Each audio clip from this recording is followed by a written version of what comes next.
It's time. Let's finish this show. What's up, guys? Mason the Brock Anderson here, and this is The Flash Season 9, Episode 12, A New World, Part 3, Changes. Is anybody opposed if I just sort of skip through this one? Because I am so disinterested in any of this. So I feel like I just want to quickly rush through some of the stupidest parts about this, because there's so much about this that makes no sense, and I'm not invested at all. First of all, you're destroying a character that had a pretty solid ending. Like the fact that Eddie was willing to sacrifice himself to save Barry, to keep Reverse Flash from being a thing. And yeah, Reverse Flash has come back multiple times, so they've already kind of spit on his sacrifice a little bit, but now you're just spitting on his character by bringing him back and having him turn into this raving psychopath that wants to get the life back, that wants to undo his sacrifice because he wants a better life. So now for everybody who watches this show, this is the final opinion they have of Eddie. Not the guy that sacrificed himself to stop Reverse Flash from killing Barry, but now the guy who's going to try to kill Barry and Iris because he can't have the woman that he loves. Isn't that such a great character? On top of that, the fact that we jump to the future again, which, to be perfectly honest, I don't know if this was supposed to be a surprise or not that Eddie is living in the future, this version of him now, because I don't know if we got any confirmation about where he was at the beginning. I might have missed it, to be perfectly honest, because I was looking at my phone quite a bit over these last 3 episodes. So I don't know if I missed that and if this is supposed to be a surprise. If it is supposed to be a surprise, I will say, lame. Ooh, he's in the future, guys. Honestly, I thought it would have been more surprising if this Eddie was on a different world or something along those lines. But essentially all of it just building to, well, of course the negative Speed Force is going after him to have him be the next Avatar. Woo. So exciting. Not to mention the fact that we've already had blood work that was pretty much like Venom in the way that it talked to him and the way it took over his body. Well, now we literally have a deep voice going, Eddie. How is that not supposed to make me think of Venom? Speaking of ripping off Marvel stuff, they do the Doctor Strange thing from Spider-Man No Way Home, where he knocked Peter's spirit or whatever out of his body. They do that here with Nora and Cecile, because of course Cecile can do this, right? Let's quickly talk about the team in the future. First of all, no attempt was made to make them look like they were 20 years older. Not even close. I think they put one gray line in Cecile's hair, even though she's, in her late 60s at this point? Maybe close to 70? And she still looks like this? Chuck and Allegra look nowhere near 40 or 50, whatever they're supposed to be. So just absolutely pathetic. I don't know if the makeup team gave up. I don't know if the actors and actresses were like, no, you're not going to make me look old. Are you kidding me? I still want to look hot. But Cecile's whole dilemma, who gives a shit? I don't go visit Joe anymore. I only visit him twice a year. Well, it's probably because you're too busy trying to be a superhero, which you don't need to be. But you're the most powerful superhero ever. We need you. No, they don't. It's just such a dumb little side story to throw in, especially because we've already kind of dealt with this idea. And to be honest, it perfectly coincides with another issue that happened recently with the live-action Lilo and Stitch, which is the moral was, hey, screw other people as long as you're doing what's best for you. And I know they'll make the argument, well, her being a hero is not what's best for her because she helps save people. It's what's best for her. She wants to be a hero. She wants to use her superpowers. She doesn't need to.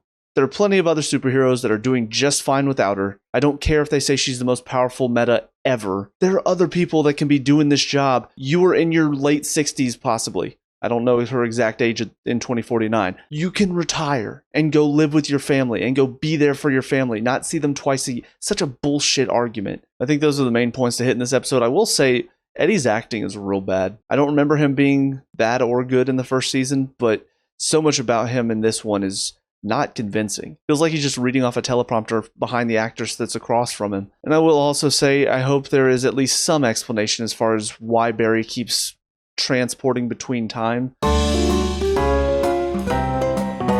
Because I already said it was weird that he was teleported to the past, which was actually a good thing for him, but it seemed like the negative Speed Force was the one doing this to him. Well, now this makes 3 times that he's been teleported to a specific time, and it's been to the benefit. The first episode, it was in the past to get to see his family one more time and also stop Eobard from killing a young version of him. Second episode, it was a chance to see Iris and help get her to the hospital so she could have a baby. And now in this episode, Controlled Nora seems surprised to see him there. And he was there to help stop Eddie from giving in, even though he does later. But it almost felt like him being there was helpful in that sense. So they better have an explanation to say, well, somebody else, whether it's Oliver, whether it's one of the other forces, is stepping in and is the one that's transporting him through all these time periods. Like, they better have an explanation for that, because if it's the negative Speed Force, pulling him through time, then the negative speed force is an idiot because that's what stopped him stopped it on every single occasion. But anyway, only one episode left. Not looking forward to it. Just ready to be done with the show, so let's blaze through it. I'll see you there. And finally, episode 13, New World Part 4 finale, and thank God this awful show is over. My God, what an awful finale. So much about it. It's full of ass pulls. It's full of stupid shit that's supposed to make all the 2 brain cell people that enjoy the show go, oh, but all of it's just dumb. First of all, bringing back all of the former Speedster villains. Sure, whatever. Eddie's name, Cobalt Blue. Sure, whatever. Having Chunk die for a second just to bring him back to life because, oh, black hole energy.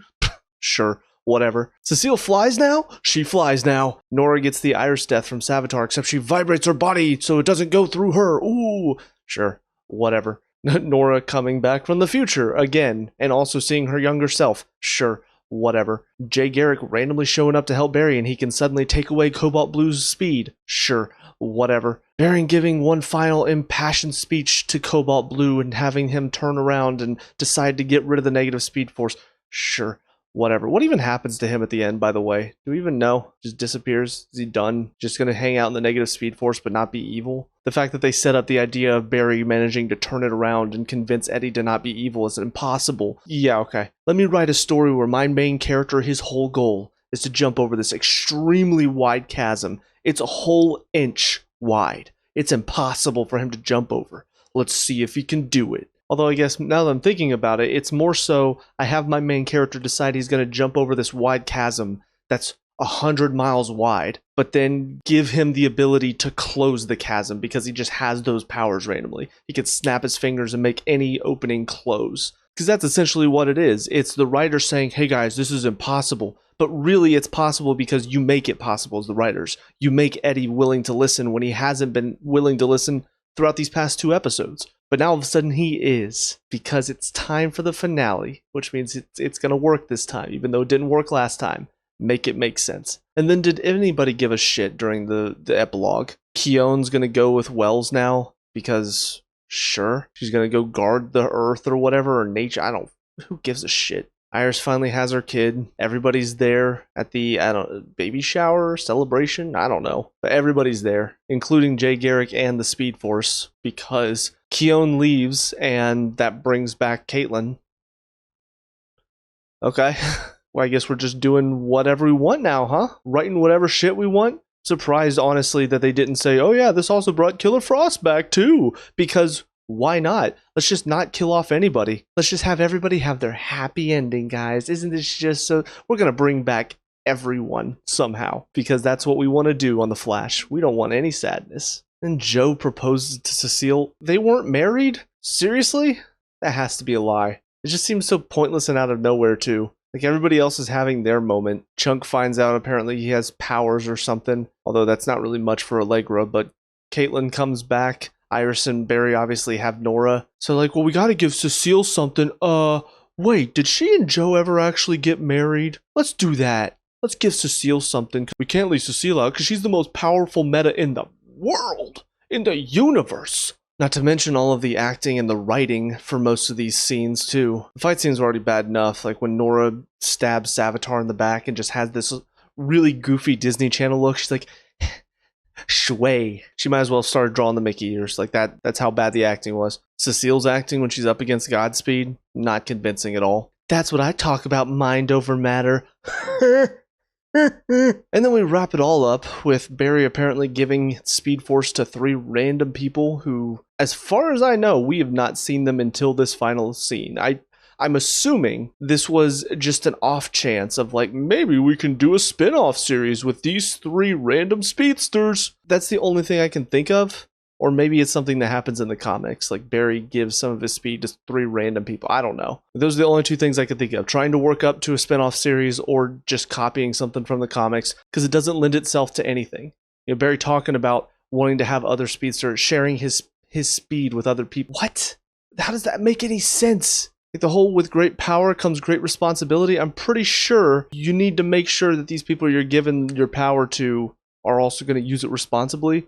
Do you know these people? are you sure they're going to use this power responsibly? It's just so random and stupid. But hey, that's kind of what I've come to expect. A lot of just random stuff happening to whatever the writer's whims are for that episode to make things work out okay. But honestly, I think that's it. I don't even want to do a season wrap up or a series wrap up. I feel like I've done that for most of the other shows that I've watched. But this has just been so depressing to watch this final season. Because when I think about like Arrow, when I think about Supergirl, when I think about Legends of Tomorrow was a little disappointing because that was just a fun show, and by the end of it, it became so focused on trying to be representative rather than trying to be fun and funny that it just got bogged down. Arrow became crap once they started making Felicity the best person ever who could do no wrong and making Oliver basically just bowing down to whatever she says because he can't have any opinions of his own. Supergirl was never really good. The acting was good in that show, but that's about all that worked in it. But The Flash was really good at one point. The first 3 seasons were really enjoyable. I had a really good time with them. But somewhere along the way, I don't know what happened. I don't know if the writing team changed. Again, I would not be surprised if writers from some of the other shows started popping up on this one. To go from being a really good, well-written, well-acted show, decent action. I mean, how can you make this stuff look real? It's hard to, especially when they probably don't have a lot of budget for CGI and all of that.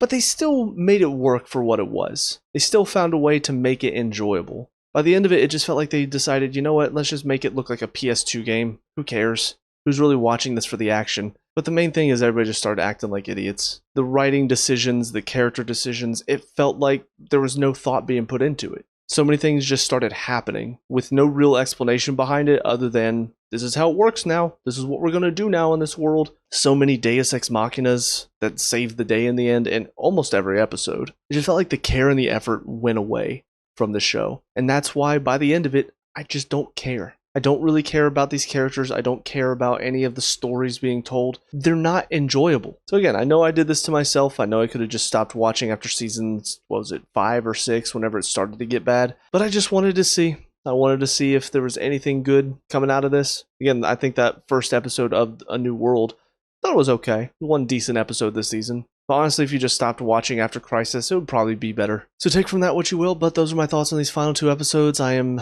so glad to be finally done with this. And now I've only got one more DC show to get through, and it's a good one. I'm excited for that. But with all that being said, let me know what you guys think down in the comment section below. What were your thoughts on these final 2 episodes? What did you think of this final season? Let me know. We can talk about and discuss all that good stuff.